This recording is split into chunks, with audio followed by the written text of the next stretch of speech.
Let's talk about how to do a screencast. When I do a screencast, I typically use QuickTime Player. And I have mine saved down here in the dock. You can see it right here, QuickTime Player. But if you don't, go ahead and click on this search area, and then you can see I already typed it in. But you just start typing in QuickTime Player, and you find it. You click on it, and it'll open up. Okay. Let's talk first.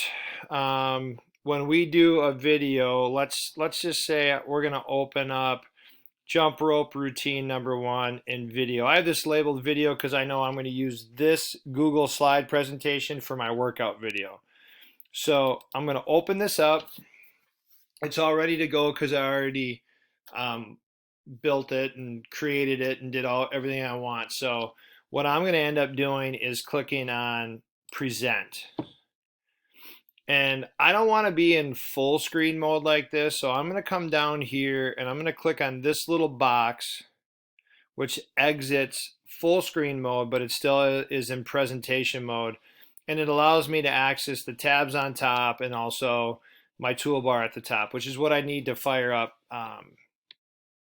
QuickTime. So when I'm ready to go, I simply click on my QuickTime. I cancel out of this box that opens up. I go up to the top here. I click new screen recording. I hit the record button, and then I just click anywhere on the screen to start this recording. So now QuickTime is recording and I'm creating my video. So if it was me creating the workout video, I'd say, hey, everybody at Echo Park, let's get ready to do our jump rope routine number 1 workout video.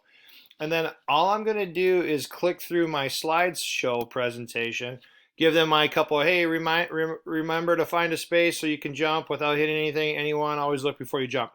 And then I am starting my workout. Now, on my other video, my lesson video, I talked about how to do jump rope basics and the different jumps, but this is just a workout video, so I'd simply start my timer, and I wouldn't do a lot of talking on this one because I'm going to add music to this workout video, so this is just a press and play follow along video of what we're doing that day. So I don't do much talking. I let the music just play, and then once we get to the end of this timer, this 30-second timer, I would just move to my next slide and start my rest timer. And then again, I'm just letting the music do most of the work. I might have a couple encouraging things I say or a few reminders, but at the end of the day, or at the end of the session,